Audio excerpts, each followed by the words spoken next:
लोकप्रिय एवं अविरत परिश्रम करने वाले मुख्यमंत्री हमारे मित्र श्रीमान मनोहर लाल जी, केंद्रीय मंत्रिपरिषद के मेरे सहयोगी श्री हरदीप सिंह पुरी जी,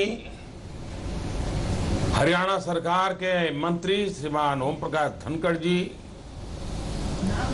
बहादुरगढ़ के विधायक भाई नरेश कौशिक जी,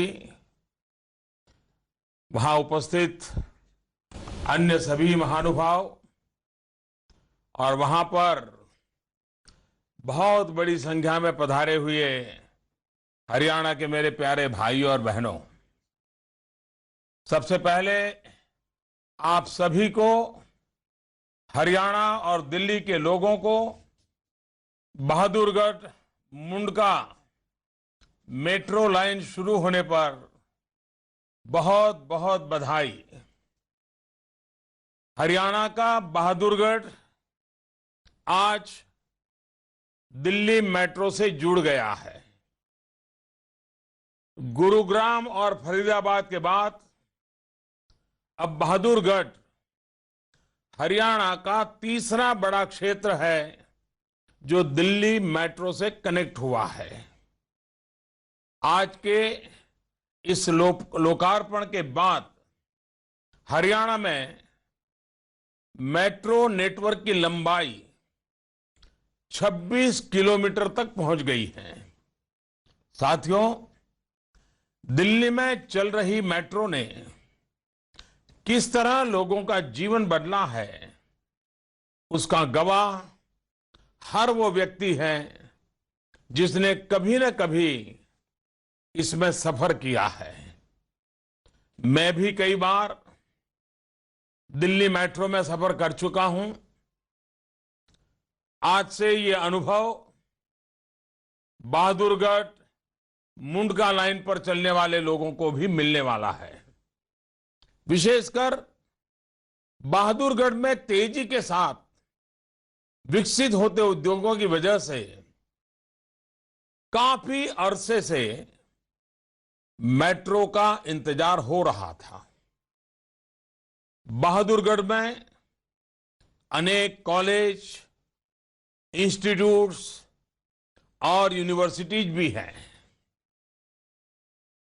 दिल्ली से हर रोज अनेक छात्र छात्राएं आवाजाही करते हैं।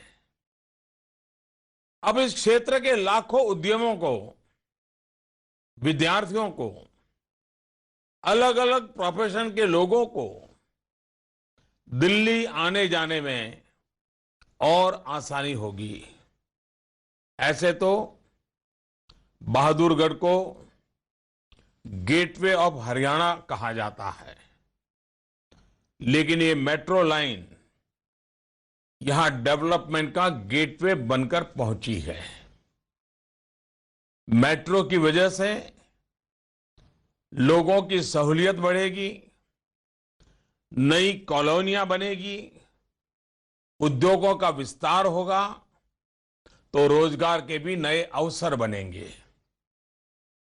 कनेक्टिविटी का विकास से जो नाता है, इस मेट्रो नेटवर्क को देखकर हम सब इसे भली भांति समझ सकते हैं। अभी दिल्ली एनसीआर में करीब 280 किलोमीटर मेट्रो लाइन ऑपरेशनल है। जिस तेजी से इसका विस्तार हो रहा है, बहुत ही जल्द शंघाई, बीजिंग, लंदन और न्यूयॉर्क के बाद दुनिया के 5वें सबसे बड़े मेट्रो नेटवर्क के तौर पर दिल्ली मेट्रो की पहचान होगी। साथियों, जो सपना दिल्ली में साकार हुआ है, अटल इरादों का जो परिणाम आज दिल्ली एनसीआर की जनता देख रही है, वैसा ही प्रयास पूरे देश में किया जा रहा है। मेट्रो से जुड़े कार्यों में एक बहुत बड़ी कमी ये थी कि हर शहर में पहले अपने अपने तरीके से काम किया जा रहा था।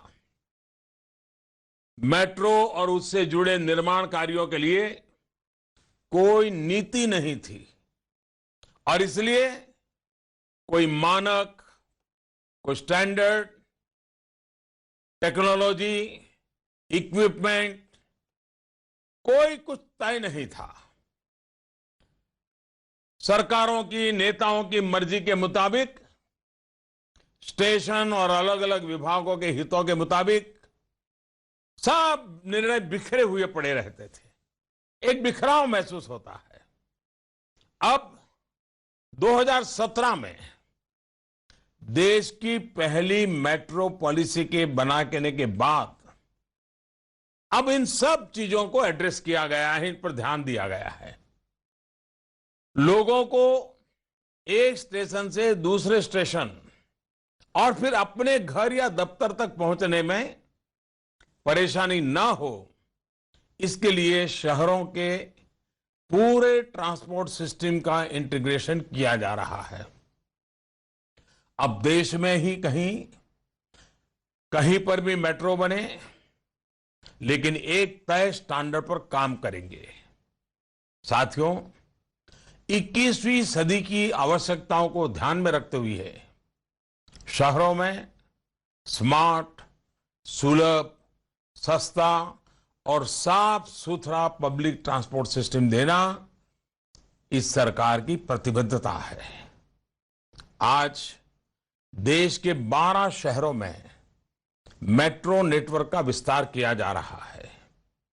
देश के दूसरे शहरों को भी मेट्रो से जोड़ने के लिए राज्य सरकारों को प्रेरित किया जा रहा है। इसके साथ ही मेट्रो के डिब्बे भी देश में तैयार करने का काम किया जा रहा है। गुजरात के बड़ौदा में, तमिलनाडु के चेन्नई में आधुनिक प्लांट बनाए गए हैं। मेट्रो प्रोजेक्ट्स में मेक इन इंडिया को बढ़ावा देने के लिए सरकार ने प्रोक्योरमेंट की पॉलिसी को बदला है और लगभग 75% भारत में बना सामान लगाना अनिवार्य कर दिया गया है। साथियों, मेट्रो की व्यवस्था हमारे अंतर्राष्ट्रीय संबंधों और सहयोग का भी एक बेहतरीन उदाहरण है। पहले कई देशों ने मेट्रो के लिए हमारी मदद की। अब भारत दुनिया के कई देशों को मेट्रो के कोच की सप्लाई करने के लिए तैयार हो रहा है। न सिर्फ अंतर्राष्ट्रीय संबंध, बल्कि कोऑपरेटिव फेडरलिज्म कैसे काम करता है, उसका भी मेट्रो एक जीता जागता सबूत है। आज देश के जिन जिन राज्यों में भी मेट्रो बन रही हैं, वहां केंद्र और राज्य सरकारों की सक्रिय भागीदारी से बन रही है। साथियों, दिल्ली एनसीआर की ही बात करें तो आज जितना मेट्रो नेटवर्क विकसित हुआ है, उसने हर रोज लगभग 6 लाख गाड़ियों की जरूरत को खत्म किया है। मेट्रो ने लोगों का समय बचाया है, पैसा बचाया है और प्रदूषण भी कम करने का काम किया है। मेट्रो के साथ ही सरकार दिल्ली एनसीआर में ट्रांसपोर्ट की पूरी व्यवस्था को ही आधुनिक और लोगों की जरूरत के मुताबिक बनाने का काम कर रही है। दिल्ली को हाई स्पीड रेलवे के माध्यम से सोनीपत, अलवर और मेरठ से जोड़ने के लिए रीजनल रैपिड ट्रांसपोर्ट सिस्टम पर भी काम चल रहा है। इसके अलावा दिल्ली के चारों ओर एक्सप्रेस वे का एक घेरा बनाकर उस काम को भी पूरा करने के लिए हर कोई संबंधित लोग पुरजोश कोशिश कर रहे हैं। इसके पहले चरण का यानी ईस्टर्न पेरिफेरल एक्सप्रेस वे का कुछ दिन पहले ही मैंने लोकार्पण भी किया था। हरियाणा की तरफ से श्रीमान मनोहर जी ने वेस्टर्न पेरिफेरल एक्सप्रेसवे पर भी काम प्रगति पर है, ऐसा मुझे बताया है। पेरिफेरल एक्सप्रेसवे ने दिल्ली से होकर गुजरने वाली छोटी बड़ी गाड़ियों की संख्या को 25 से 30% तक कम किया है। इससे ट्रैफिक पर तो प्रभाव पड़ा ही है, प्रदूषण की एक बड़ी वजह भी कम हुई है। भाइयों और बहनों, न्यू इंडिया के लिए न्यू और स्मार्ट इंफ्रास्ट्रक्चर इस सरकार का कमिटमेंट है। बीते 4 वर्षों में रोड, रेलवे, एयरवे, वाटरवे और बिजली से जुड़े इंफ्रास्ट्रक्चर पर सबसे अधिक निवेश किया गया है। करगिल से लेकर के कन्याकुमारी तक, कच्छ से लेकर के कामाख्या तक कनेक्टिविटी पर बल दिया जा रहा है। सबसे लंबी सुरंगें हो या फिर सबसे बड़े पुल, एक के बाद एक सारे प्रोजेक्ट समय सीमा में पूरे किए जा रहे हैं। भारतमाला प्रोजेक्ट के तहत देश में 35,000 किलोमीटर लंबे आधुनिक हाईवेज का जाल बिछाने का काम शुरू किया गया है। आने वाले समय में एक तरफ जहां 100 से ज्यादा वाटरवेज देश के ट्रांसपोर्ट सिस्टम में बड़ा बदलाव लाएंगे, वहीं छोटे छोटे शहरों में विकसित होते एयरपोर्ट लोगों का हौसला आसमान तक पहुंचाने का काम करेंगे। यह आधुनिक इंफ्रास्ट्रक्चर हमारे शहरों को 21वीं सदी में आर्थिक विकास का केंद्र बिंदु बनाने में मदद करेंगे। देश के अलग अलग इलाकों में जितना ज्यादा इंफ्रास्ट्रक्चर मजबूत होगा, संपर्क सुगम होगा, जितना ज्यादा ट्रांसपोर्ट के अलग अलग माध्यम एक दूसरे को सपोर्ट करेंगे, उतना ही लोगों का जीवन आसान बनेगा, व्यापार के नए अवसर खुलेंगे, रोजगार के नए अवसर उपलब्ध होंगे। साथियों, सरकार के इन प्रयासों में सामान्य जन, आप सभी की सक्रिय भागीदारी के बिना संभव नहीं होता है। यह बहुत आवश्यक है।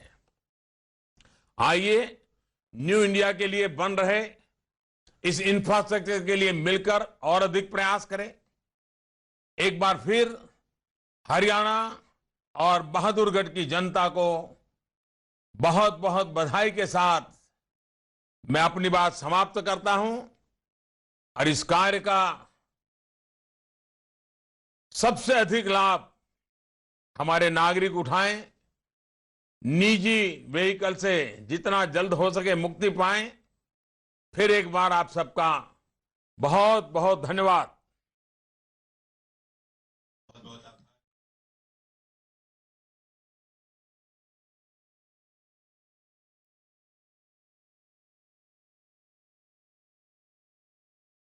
एक बार कैपिटल ध्वनि के साथ आइए हम आभार व्यक्त करें प्रधानमंत्री महोदय का। प्रधानमंत्री महोदय अपने कर कमलों से हरी झंडी दिखाकर प्रतीक रूप में इस मेट्रो रेल सेवा का यहां से शुभारंभ और इसे रवाना कर रहे हैं। बहुत बहुत आभार माननीय प्रधानमंत्री महोदय का, उनकी कृपा, उनके स्नेह, हरियाणा के प्रति उनके विशेष स्नेह और इस देश को नई ऊंचाई, न्यू इंडिया के निर्माण के लिए उनके समर्पण के लिए बहुत बहुत आभार माननीय प्रधानमंत्री महोदय का। तो आप सीधी तस्वीरें देख रहे थे। प्रधानमंत्री नरेंद्र मोदी ने आज वीडियो कॉन्फ्रेंसिंग के जरिए मुंडका से बहादुरगढ़ के लिए मेट्रो सेवा का उद्घाटन किया और इसी के साथ हरियाणा के बहादुरगढ़ के लोगों को आज से मेट्रो सेवा की सौगात मिल गई। इस मौके पर प्रधानमंत्री ने कहा कि अब हरियाणा में मेट्रो की लंबाई करीब 26 किलोमीटर हो गई है। मेट्रो लाइन विकास का गेटवे बनकर उभरी है। प्रधानमंत्री ने कहा कि कनेक्टिविटी का विकास से गहरा नाता है, यह हम सभी जानते हैं। आपको बता दें कि 11.2 किलोमीटर लंबी ये मेट्रो लाइन दिल्ली मेट्रो की ग्रीन लाइन का एक हिस्सा है। दिल्ली से सटे हरियाणा के शहरों के बीच मेट्रो रूट के लिए डीएमआरसी की ये तीसरी लाइन है। उद्घाटन के बाद मुंडका बहादुरगढ़ मेट्रो लाइन आम लोगों के लिए आज शाम 4 बजे से शुरू कर दी जाएगी। इस मौके पर प्रधानमंत्री ने यह भी बताया कि देश के 12 शहरों में मेट्रो नेटवर्क का विस्तार किया जा रहा है और इतना ही नहीं, मेट्रो के जो डिब्बे हैं, कलपुर्जे हैं, उनका निर्माण भी अब भारत में ही किया जा रहा है। फरीदाबाद और गुरुग्राम पहले से ही मेट्रो सेवा से जुड़े हैं। केंद्रीय आवास और शहरी कार्य मंत्री हरदीप सिंह पुरी और हरियाणा के मुख्यमंत्री मनोहर लाल खट्टर भी उद्घाटन समारोह के दौरान इस वक्त मौजूद थे। फिलहाल यहां पर रुकेंगे एक ब्रेक के लिए।